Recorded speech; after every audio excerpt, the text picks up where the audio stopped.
a Jesus, nosso irmão e mestre maior.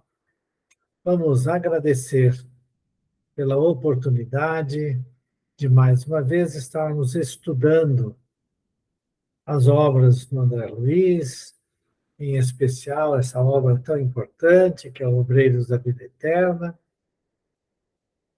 E pedimos à equipe espiritual do nosso cantinho que nos visite a cada um de nós, onde estivermos, né? Cada um de nós, lares, e possam nos intuir para o melhor entendimento de tudo que vamos ler e estudar. Ofertamos à equipe espiritual do nosso cantinho a prece de Pai Nosso, dando por aberta a nossa reunião de estudos.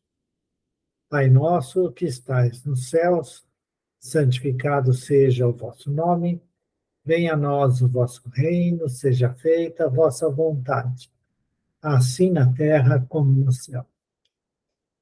O pão nosso de cada dia nos dai hoje, perdoai, Senhor, nossas dívidas como perdoarmos nossos devedores, nossas ofensas como perdoarmos nossos ofensores.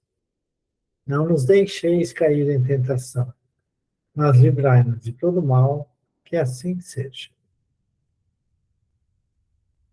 Muito bem, pessoal. Então, nós estamos lendo sobre o desencarne do Dimas, aí eles afastaram primeiro o André Luiz levou um sabãozinho, né? Porque foi comentar, porque o Dimas está voltando antes do tempo, vamos dizer assim, porque não teve todas as horas bem aproveitadas, né? E aí ele falou assim, e eu, né? Por que eu fui considerado suicida e não tive o mesmo tratamento que o Dimas aí, né? Aí ele levou esse sabãozinho. Mas aí chegaram lá, tudo bem, afastaram a esposa, porque ela ficava presa a ele, né? Se prendendo, né, nos laços, e conversaram, né, permitiram a conversa do Dimas com o filho, dizendo que ele não estava, assim, conseguindo ver os mentores, tal, né, mas que ele tinha certeza do amparo divino. E aí, vamos iniciar o desencarne dele, certo? Companheiro a ser libertado. Vamos lá. Quem está aí?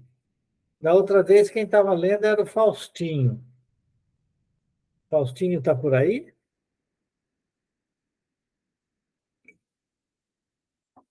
Não? Se não tiver, eu posso ler, mas eu me perdi aqui aonde que está no livro. Qual é o capítulo? Porque eu estou aqui e não consigo achar. Eu tirei da página e... A página minha é 207, Marinês, lá embaixo. Se o seu livro for marquei aqui a capítulo 13.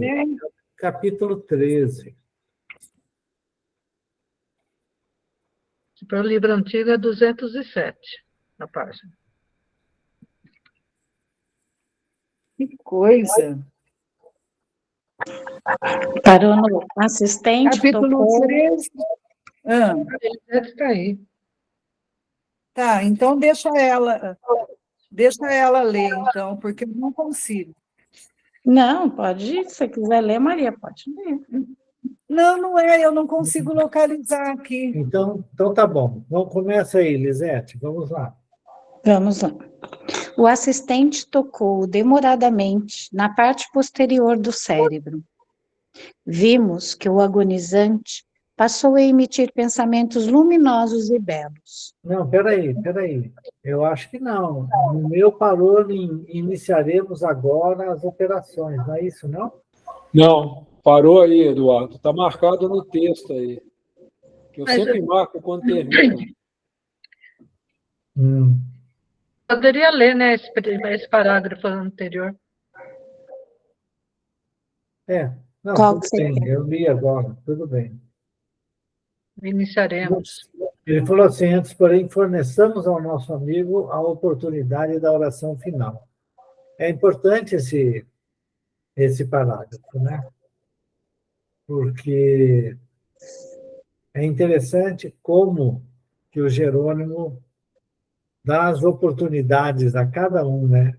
Do, do, assim, do trabalho em benefício de si mesmo, né? Eu já tinha comentado, mas vocês viram que em todas as tarefas da casa transitória, em todos os momentos que eles sempre começavam com uma oração e terminavam com uma oração, né? Então é isso, vamos lá, o assistente pode seguir. Quer que volte no parágrafo anterior? Não, não, pode começar o assistente. Tá. O assistente tocou demoradamente na parte posterior do cérebro. Vimos que o agonizante passou a emitir pensamentos luminosos e belos. Não nos via, nem nos ouvia de maneira direta, mas conservava a intuição clara e ativa. Sob o controle de Jerônimo, experimentou imperiosa necessidade de orar, e, embora os lábios cansados prosseguissem imóveis, assinalamos a rogativa mental que endereçava ao Divino Mestre. Meu Senhor Jesus Cristo, creio que atingi o fim de meu corpo, do corpo que me deste, por algum tempo como dádiva preciosa e bendita. Eu não sei, Senhor, quantas vezes feri a máquina fisiológica que me confiaste.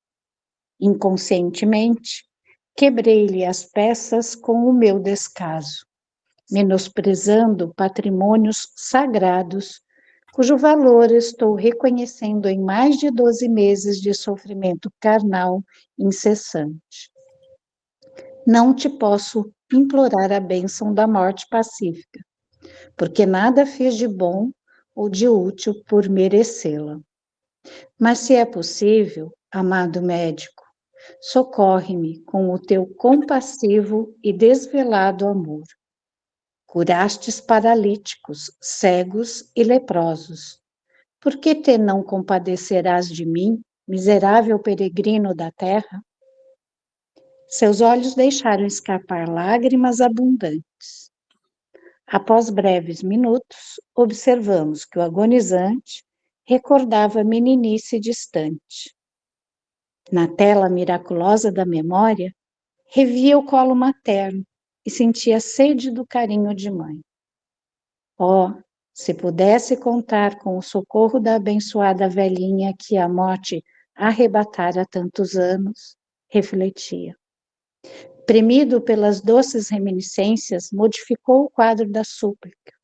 Lembrou a cena da crucificação de Jesus, insistiu mentalmente por vislumbrar o vulto sublime de Maria e, sentindo-se de joelhos diante dela, implorou: Mãe dos céus, Mãe das mães humanas, refúgio dos órfãos da terra, sou agora um menino frágil, com fome de afeto maternal nesta hora suprema. Ó Senhora Divina, Mãe de meu Mestre e de meu Senhor, digna-te abençoar-me. Lembra que teu Filho Divino pôde ver-te no derradeiro instante e intercede por mim, mísero servo, para que eu tenha minha Santa Mãe ao meu lado no minuto de partir. Socorre-me, não me abandones, anjo tutelar da humanidade, bendita entre as mulheres. Ó, providência maravilhosa do céu, convertera seu coração do moribundo em foco radioso, e a porta de acesso deu entrada à venerável anciã, coroada de luz, semelhando neve luminosa. Ela se aproximou de Jerônimo e informou, após desejar-nos a paz divina: sou a mãe dele.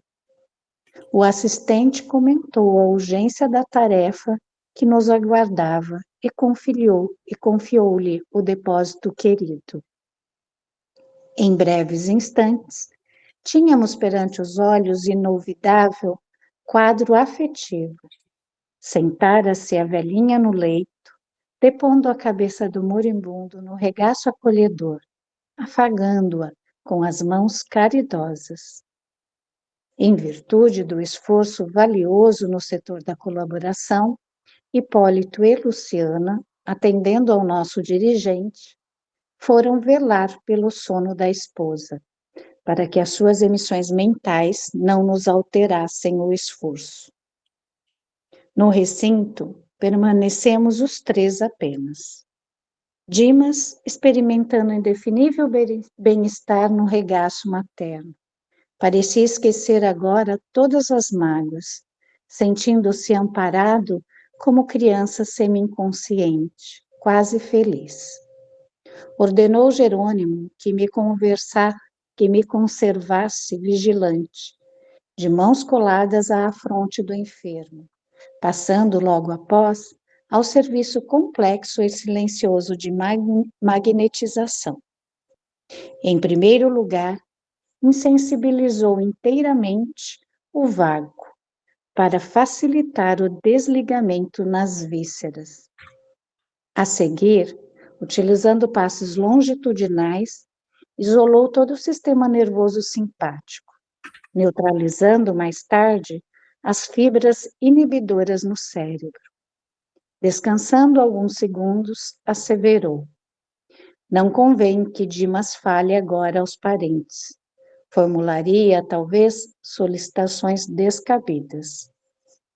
Indicou o desencarnante e comentou sorrindo: No outro tempo, André, os antigos acreditavam que entidades mitológicas cortavam os fios da vida humana. Nós somos parcas autênticas, efetuando semelhante operação. E porque eu indagasse tímido por onde iríamos começar, explicou-me o orientador. Segundo você sabe, há 3 regiões orgânicas fundamentais que demandam extremo cuidado nos serviços de liberação da alma. O centro vegetativo, ligado ao ventre, como sede das manifestações fisiológicas. O centro emocional, zona dos sentimentos e desejos, sediado no tórax. E o centro mental, mais importante por excelência, situado no cérebro. Minha curiosidade intelectual era enorme, entendendo, porém, que a hora não comportava longos esclarecimentos, abstive-me de indagações. Jerônimo, todavia, gentil como sempre, percebeu-me o propósito de pesquisa e acrescentou: no outro ensejo, André, você estudará o problema transcendente das várias zonas vitais da individualidade. Aconselhando-me cautela na administração de energias magnéticas à mente do moribundo, começou a operar sobre o plexo solar, desatando laços que localizavam forças físicas. Com espanto, notei que certa porção de substância leitosa extravasava do umbigo, pairando em torno. Esticaram seus membros inferiores com sintomas de esfriamento. Dimas gemeu em voz alta, semi-inconsciente. Acorreram amigos assustados. Sacos de água quente foram-lhe apostos nos pés. Mas antes que os familiares entrassem em cena, Jerônimo, com passes concentrados sobre o tórax, relaxou os elos que mantinham a coesão celular no centro emotivo, operando sobre determinado ponto do coração, que passou a funcionar como bomba mecânica, desreguladamente. Nova cota de substância desprendia-se do corpo, do epigástrio à garganta. mas reparei que todos os músculos trabalhavam fortemente contra a partida da alma, opondo-se à liberação das forças motrizes, em esforço desesperado, ocasionando angustiosa aflição ao paciente. O campo físico oferecia-nos resistência, insistindo pela retenção do senhor espiritual. Com a fuga do pulso, foram chamados os parentes e o médico, que acorreram pressurosos. No regaço maternal, todavia, e sob nova influenciação direta, Dimas não conseguiu articular palavras ou concatenar raciocínios. Alcançáramos o coma em boas condições. O assistente estabeleceu reduzido tempo de descanso, mas volveu a intervir no cérebro. Era a última etapa. Concentrando todo o seu potencial de energia na fossa romboidal, Jerônimo quebrou alguma coisa que não pude perceber com minúcias e brilhante chama violeta dourada desligou-se na região craniana, absorvendo instantaneamente a vasta porção de substância leitosa já exteriorizada. Quis fitar a brilhante luz, mas confesso que era difícil fixá-la com rigor. Em breves instantes, porém, notei que as forças em exame eram dotadas de movimento plasticizante. A chama mencionada transformou-se em maravilhosa cabeça, em tudo idêntica à do nosso amigo em desencarnação, constituindo-se após ela todo o corpo perispiritual de Dimas, membro a membro, traço a traço. E à medida que o novo organismo ressurgia ao nosso olhar, a luz violeta dourada, fulgurante no cérebro, empalidecia gradualmente, até desaparecer de todo, como se representasse o conjunto dos princípios superiores da personalidade, momentaneamente recolhidos a um único ponto, espraiando-se, em seguida, através de todos os escaninhos do organismo perispíritico, assegurando, desse modo, a coesão dos diferentes átomos das novas dimensões vibratórias. Dimas, desencarnado, elevou-se alguns palmos acima de Dimas, cadáver, apenas ligado ao corpo através de leve cordão prateado, semelhante a sutil elástico entre o cérebro de matéria densa, abandonado, e o cérebro de matéria rarefeita do organismo liberto. A genitora abandonou o corpo grosseiro rapidamente e recolheu a nova forma, envolvendo-a em túnica de tecido muito branco que trazia consigo. Para os nossos amigos encarnados, Dimas morrera inteiramente. Para nós outros, porém, a operação era ainda incompleta.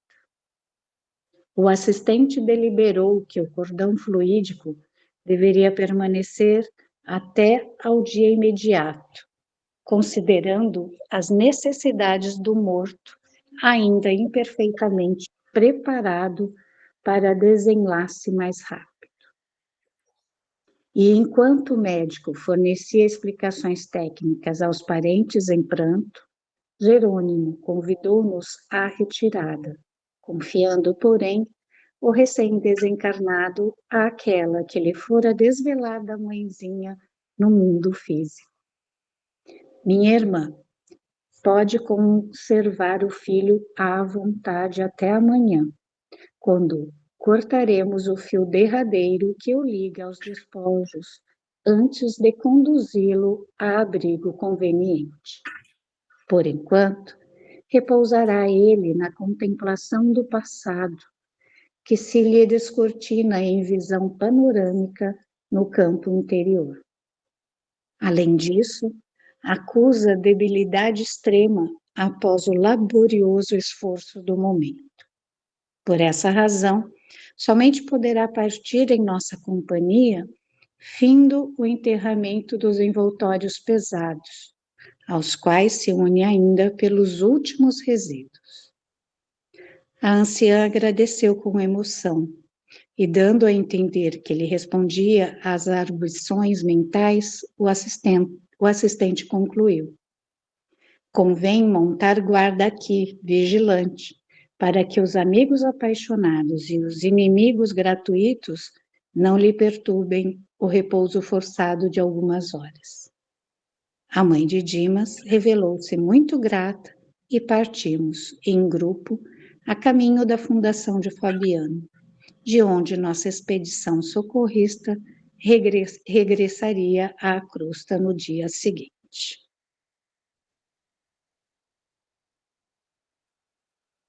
E aí, gente querida do meu coração?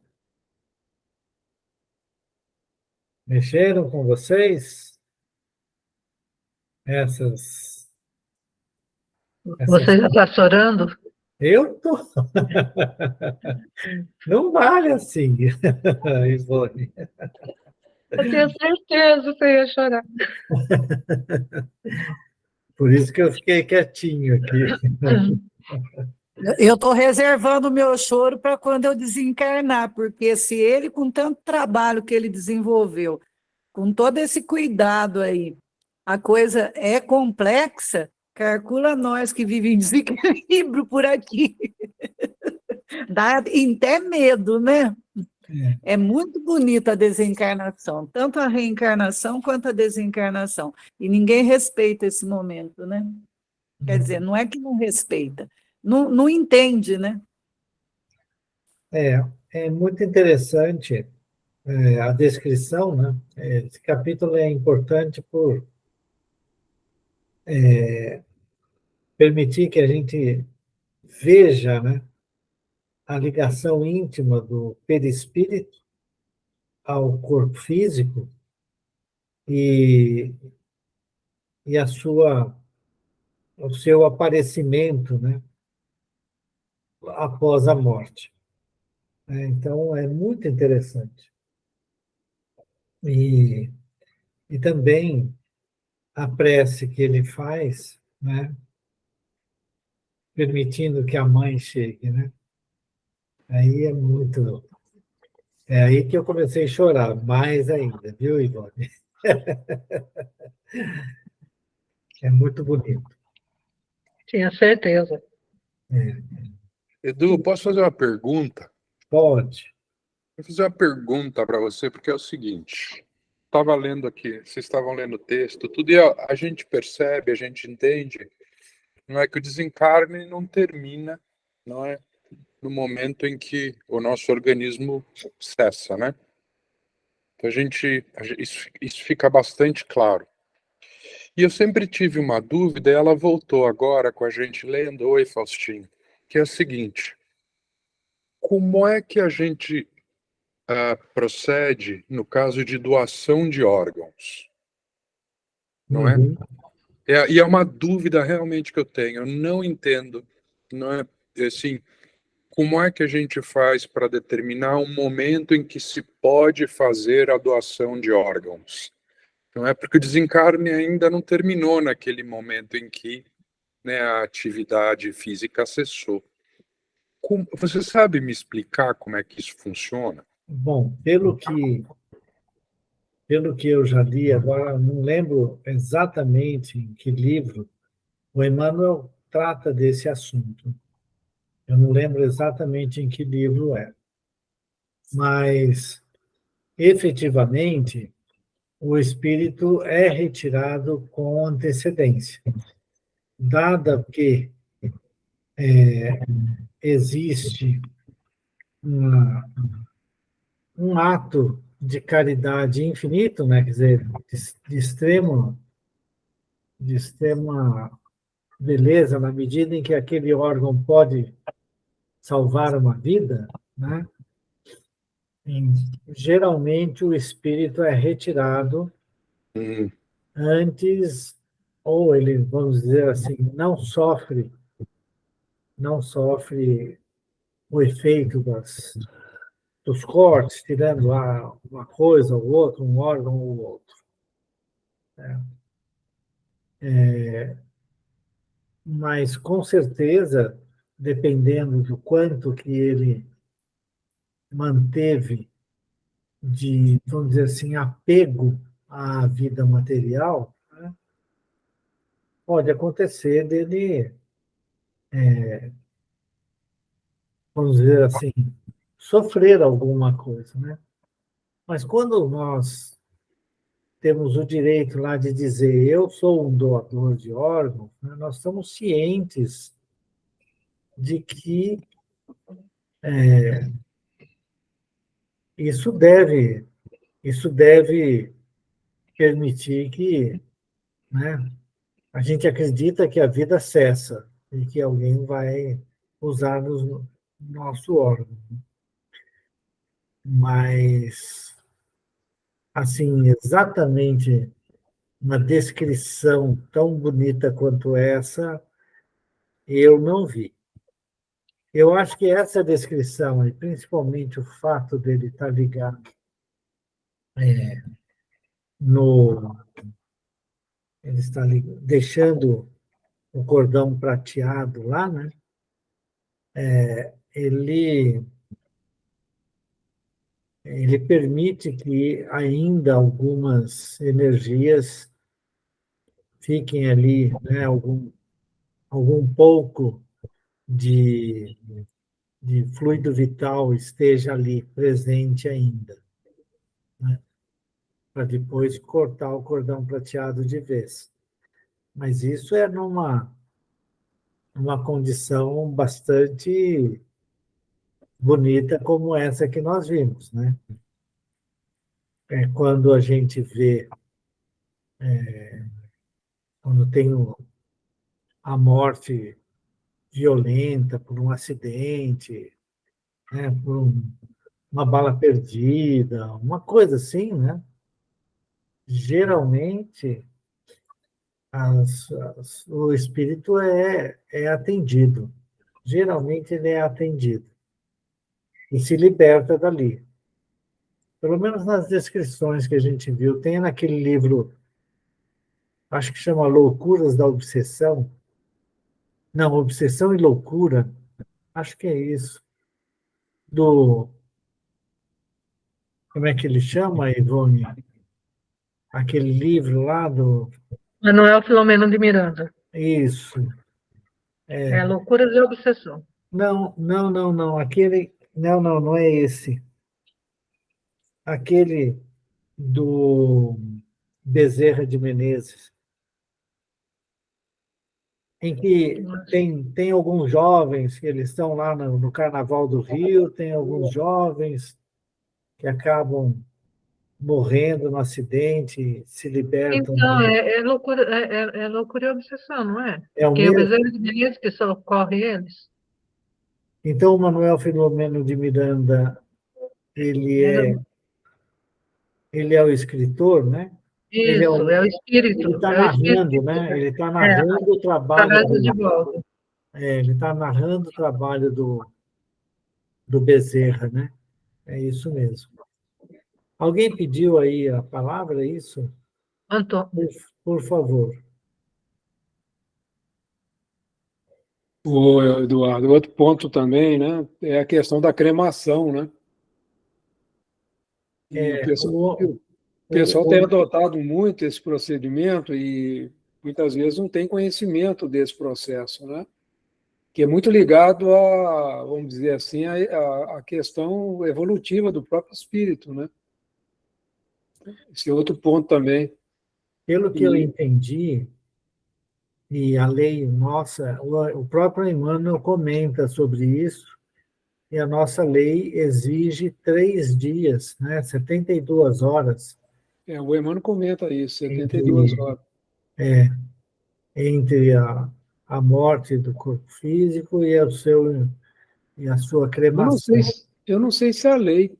abrange esse tempo todo, não, porque eu tenho caso aqui de conhecido que foi cremado no dia seguinte. Não, não, não. Não, Não, não. né?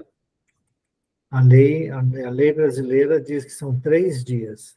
Mas Eles deve ser. fazem uma cerimônia que Ah, parece que vai ser cremado imediatamente, mas não vai, não. não, a lei, até por questões legais de polícia, né, de perícia, então. Eu não Até mesmo lembro. que eu estava lendo esses tempos atrás, não lembro onde, eles esperam alguns corpos se juntarem para ligar o crematório, para não ter tanto gasto. Então é isso também. Bom, mas a questão trazida pelo Alexandre, ela é importante porque impacta muitas pessoas, né, nessa questão da doação de órgãos. Pelo que eu entendi, eu não lembro em que lugar que eu li, realmente eu não lembro. Dado que os espíritos, vamos dizer assim, estão entendendo a doação de órgãos como um ato meritório, eles libertam o espírito para que ele não sofra a retirada dos órgãos, tudo. Porque depois o órgão fechadinho vai ser entregue de volta para a família, né? Para enterrar ou para cremar. Mas é feito todo um trabalho ali. Eu realmente não sei te dizer com certeza, viu, Alexandre?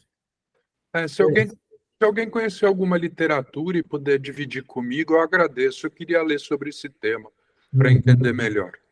O Genivaldo, geralmente, ele procurou esse assunto. Eu sei que o Genivaldo tem alguma coisa. Ah, então eu vou perguntar para ele. Obrigado, Edu. Falou. Inês que quer falar, é isso? Com relação aos livros lá do Manuel Filomeno, tem 2 livros.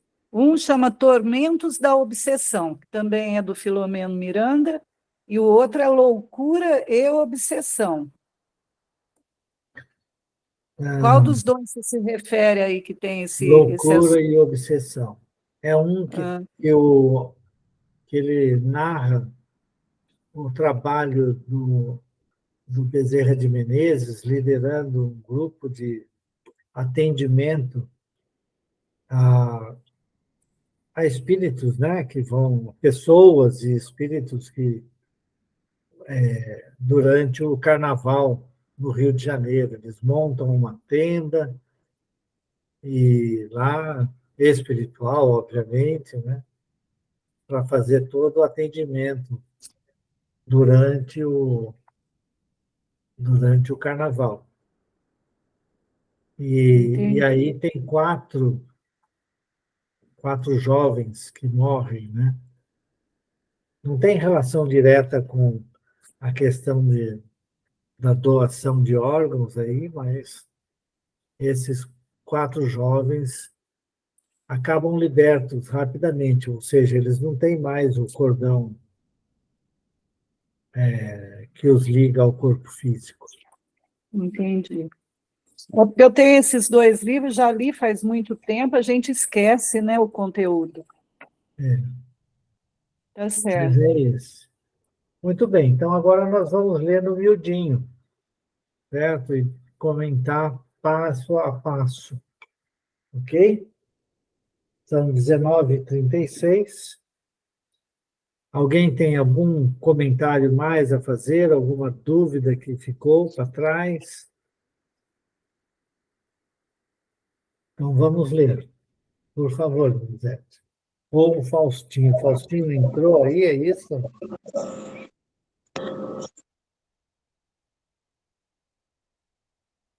Acho que eu não vi o post. É porque eu vi o Alexandre no meio do caminho e falou assim: Ah, tudo bem, Faustinho. Oi, Faustinho, tudo bem? Mas tudo bem. Vamos lá então, Elisete. Por favor. companheiro libertado.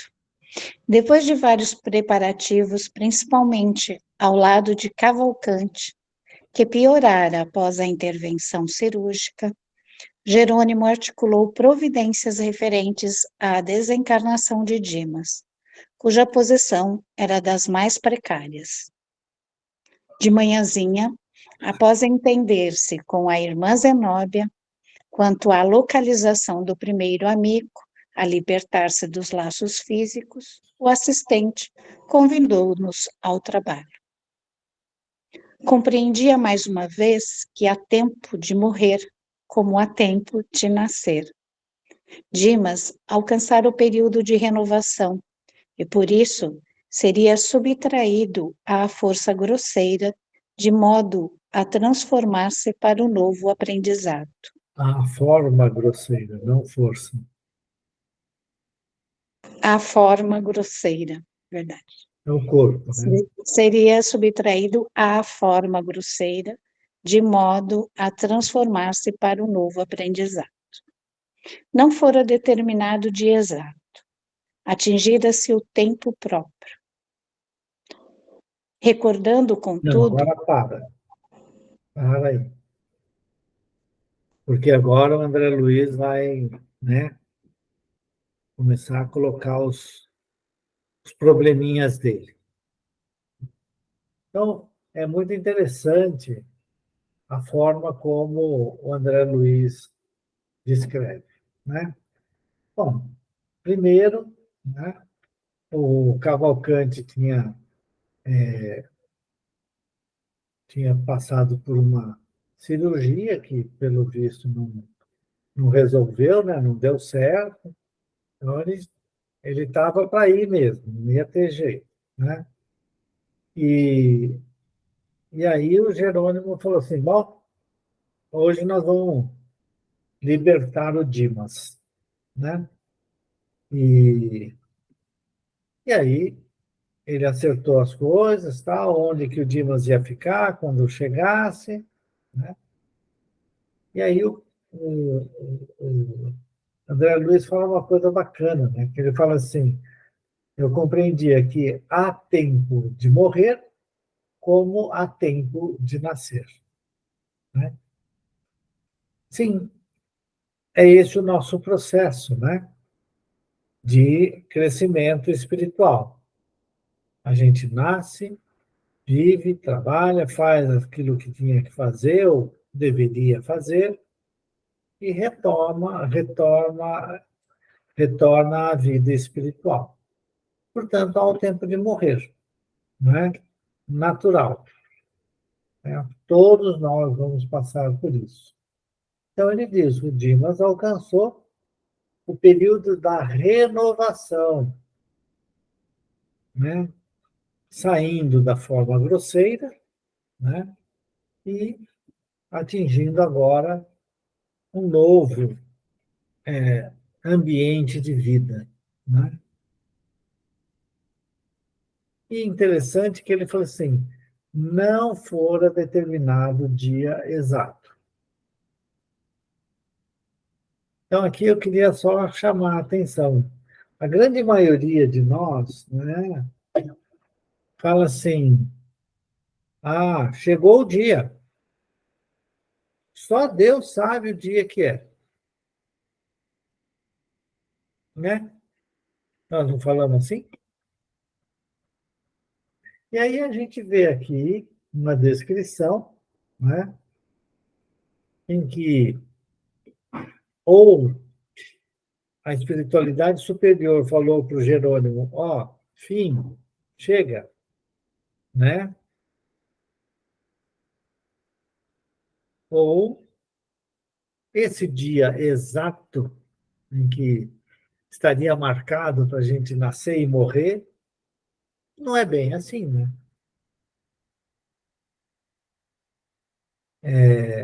Eu só estou chamando a atenção, né? Porque não estava determinado o dia exato.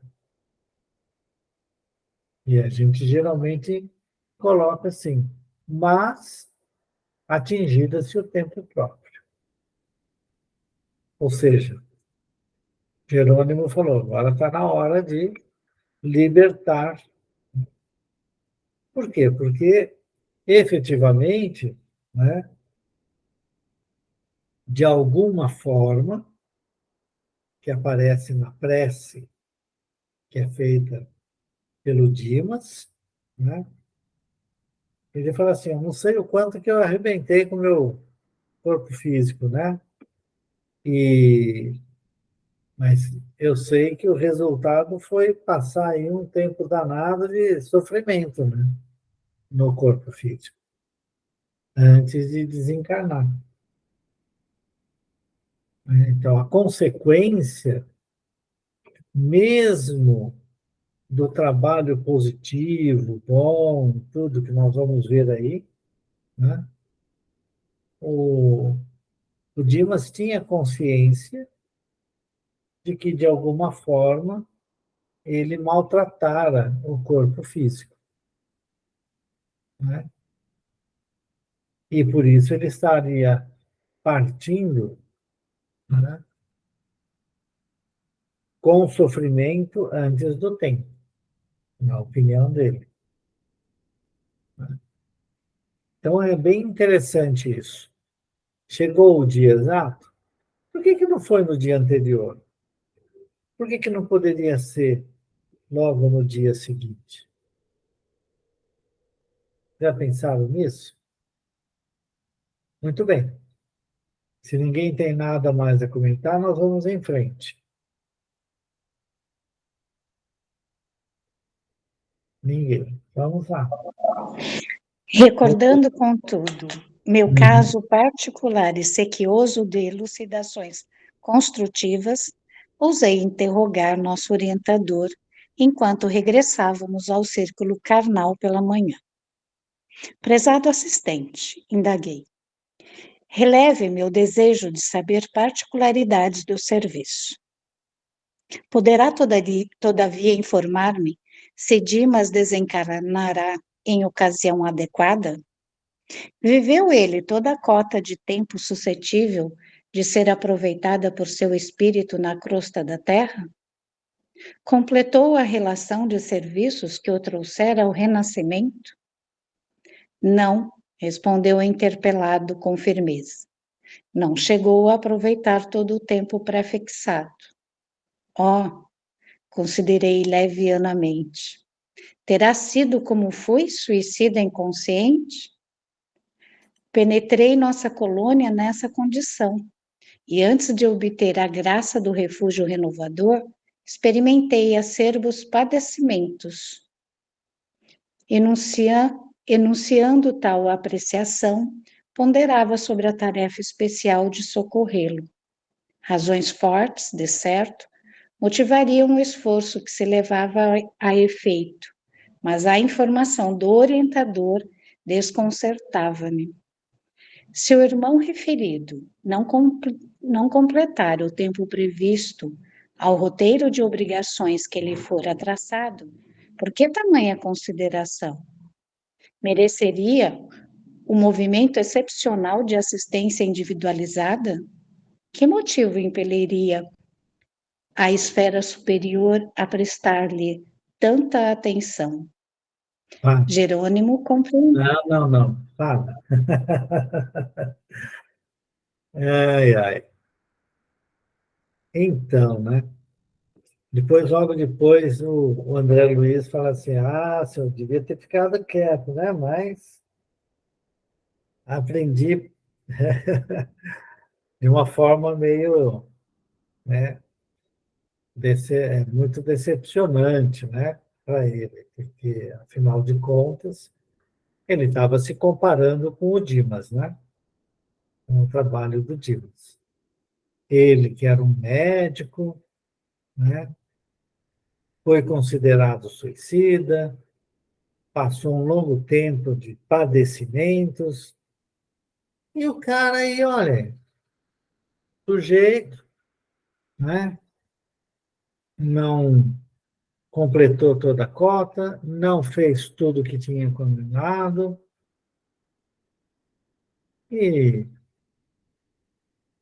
então é privilégio que razões teria a espiritualidade superior para dar tanto amparo assim para um sujeito como esse? Você vê que ele faz situações, né? As perguntas são realmente de uma pessoa, eu vou dizer assim, meio despeitada, né? Efetivamente, né? Quando, quando o cara fala assim, não, ele não aproveitou tudo, né? Então, ele fala sobre razões fortes, né? Motivariam o esforço que se levava a efeito, né? Mas ele estava meio desconcertado ali, né? Como é que pode um negócio desse? Se o cara, né? Se o irmão não completar o tempo previsto, né? De obrigações, né, que lhe fora traçado, por que tamanha consideração, né? Mereceria um movimento excepcional de assistência individualizada? Que motivo impeliria a esfera superior, né, a prestar-lhe tanta atenção?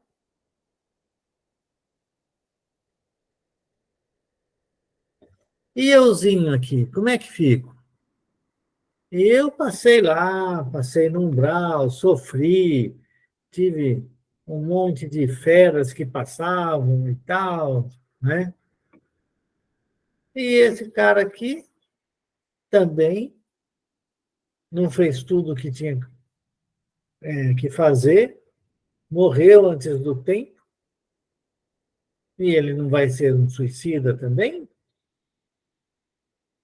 Por que que, se ele for considerado um suicida, por que que ele vai ter toda essa assistência e o André não? Para reflexão. Alguém quer comentar alguma coisa? Pois não? Eduardo, eu acho assim, as obras de André Luiz muito ricas, porque ele está muito próximo da gente e leva a gente a fazer uma reflexão, né? Porque qual que seria a nossa atitude, né, se nós tivéssemos passado, e provavelmente muitos de nós vão passar por aquilo que o André Luiz, e talvez até coisa mais difícil, né? Porque, assim, se você pega o que foi a vida do Dimas, né? A gente faz um paralelo com o que nós estamos vivendo e os sentimentos que nós ainda trazemos no coração, eu tô falando de mim, né? Aí você fala assim, olha, eu estou mais para viver uma experiência mais difícil ou eu estou mais para ter esse suporte da vida superior, né? Que eu acho que a obra de André Luiz, ela é uma obra para reflexão interna, né?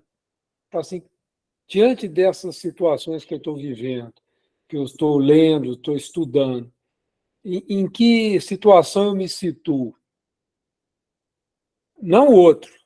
A gente não deve nunca, eu penso, né, levar isso pensando no outro, mas falar assim, vou olhar para mim. O que eu preciso trabalhar nas minhas sombras, nas minhas dificuldades, para ter, vamos dizer assim, um merecimento por um suporte dessa natureza, né?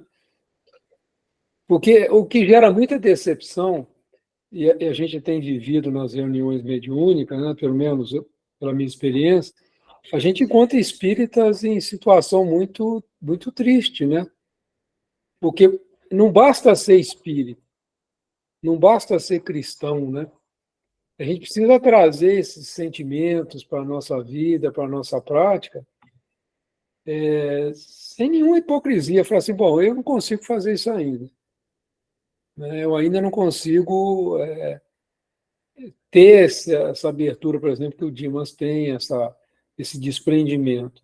O que eu preciso fazer para ir ganhando isso, né? Trabalhando isso dentro de mim? Então, eu tava pensando nisso, assim, eles não escolheram André Luiz à toa, né? Para essa obra que o Chico traz para a gente, dessas obras de André Luiz, desde o Nosso Lar até A Vida Continua, acho que é o último livro dele, né? Então, eu estava pensando nisso aqui, falei assim, que riqueza de trazer, que está muito próximo da gente, né? Essa situação. Eu estava aqui pensando, que a gente olha assim, olhando o André Luiz, a gente consegue até fazer uma crítica e tudo, e a gente, uma situação É, seria, né? Eu fico pensando, estou falando isso para mim, né? sim, Pensei a exatamente. mesma coisa, viu, Antônio? Você me representou agora. Obrigado. André Luiz é nós ali, ó. Cada um de nós pode se colocar aqui no livro, porque a gente faria perguntas até mais capciosas. Eu fico pensando, o André Luiz, ele contou com a intervenção da mãe dele, que é um espírito já que vive em esferas mais elevadas, né? E a gente, né? Então é algo para a gente pensar mesmo. Eu acho assim essa obra do André Luiz, ela é muito prática, né, para a nossa reflexão. Então me toca bastante essa obra. Sim, o conjunto da obra é imenso cabedal de conhecimento aí, né? Realmente é uma coisa maravilhosa. Quando eu faço essas intervenções, é para a gente refletir mesmo com a gente. Isso daqui é obra É isso mesmo. de, de introspecção, né? Por isso que a gente tem que conversar. Sabe por quê? Porque um vê um aspecto que a gente podia não ter, na nossa reflexão, pensado a respeito, né? Então, é por isso que é importante essa troca, a gente lê em conjunto e, para absorver bem mesmo, né, a gente acaba trocando. E, e quando o André Luiz faz essas perguntas, assim, né, ele demonstra a sua ainda, vamos dizer assim, eu vou colocar entre aspas, né, inferioridade espiritual. Ou a sua condição material, né? Não é nem material mesmo, não. Realmente é um espírito em evolução, mas que traz ainda dentro de si, né, muitas vezes coisas. Ele fica extremamente decepcionado, quase que era tipo era tipo aquele negócio, por que que eu abri a boca, né? Por que que eu fui falar isso? Realmente não tem nada, né? A hora que fazer a comparação não dá certo, né? Então, ele percebe imediatamente que pisou na bola, né? Eduardo, inclusive uma atitude muito corajosa dele de se expor, né? Dispor, E isso exato, ele relata isso, não é é, que alguém está relatando dele.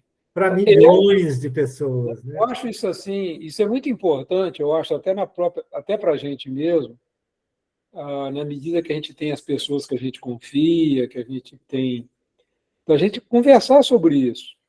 Né? É lógico que, por exemplo, não é para você dar um testemunho desse num público em geral, mas porque a palavra cura, né? Então tem as pisadas nas bolas da gente que é bom de conversar com alguém que a gente confia, né? Um terapeuta, seja lá o que for, para a gente lidar com isso, porque quantas, né? Quantas que eu falo por mim, né? Quantas pisadas nas bolas, né? Não tenha E, dúvida. e a gente precisa desse reconhecimento para se curar, né? Curar da inveja, curar do despeito, como você colocou. Eu acho que o André Luiz está fazendo uma terapia ao escrever isso para a gente. Eu acho muito rico isso, e muito corajoso, viu? Não, você imagina, porque é uma história, né, que é lida por milhões de pessoas, né? Então, é realmente o espírito se expondo, né? E a gente nota aí, efetivamente, é o seguinte, dada a nossa inferioridade ainda moral, né, a tendência é a gente pensar do mesmo jeito que ele, né? E Por quantas que, vezes, por que que uns têm essa proteção toda e outros não? quantas vezes, Eduardo, no trabalho e tudo, a gente vê uma pessoa com sucesso, né, fazendo um trabalho, e não fica aquele quezinho de inveja, né? E é duro para a gente reconhecer isso, mas se você não reconhece, você não se cura. Essa é a desgraça, desculpa a palavra. A gente precisa reconhecer a sombra para que a gente abrace e traga ela para a gente, e lide com isso e faça a cura. Porque é um desafio, viu, meu amigo? Eu acho assim, o André Luiz está fazendo uma terapia, ensinando a gente a fazer isso também. É, Eu estou tocando nesse assunto porque esse processo desse livro é um processo terapêutico. Se a gente entender isso, sim. né? E hoje eu consigo enxergar, antes eu não enxergava, mas hoje eu consigo enxergar, falar assim, o André Luiz está fazendo uma terapia, né? Ele está se curando, É, né, de uma série de dificuldades, né? Muito rico, viu, Eduardo? muito rico, eu também acho. E, de certa forma, ele está nos dando a oportunidade de nos colocarmos na situação. Porque é como se a gente entrasse na história e vivenciasse o personagem, né? Porque é muito a questão ali é a nível espiritual, mas a gente não pode esquecer que somos todos ainda espíritos errantes, né? E que vamos reencarnar de novo, e que vamos ter a oportunidade ainda de cometer os mesmos erros, né? Se a gente não prestar bastante atenção nas lições, né? Porque é difícil mesmo ficar arraigado no espírito, né? São viciações difíceis de serem contornadas, né? Essa da inveja, do orgulho, né? Nós temos que encerrar, a gente continua na semana que vem, beleza? Alguém quer fazer a Beleza, prece? posso fazer.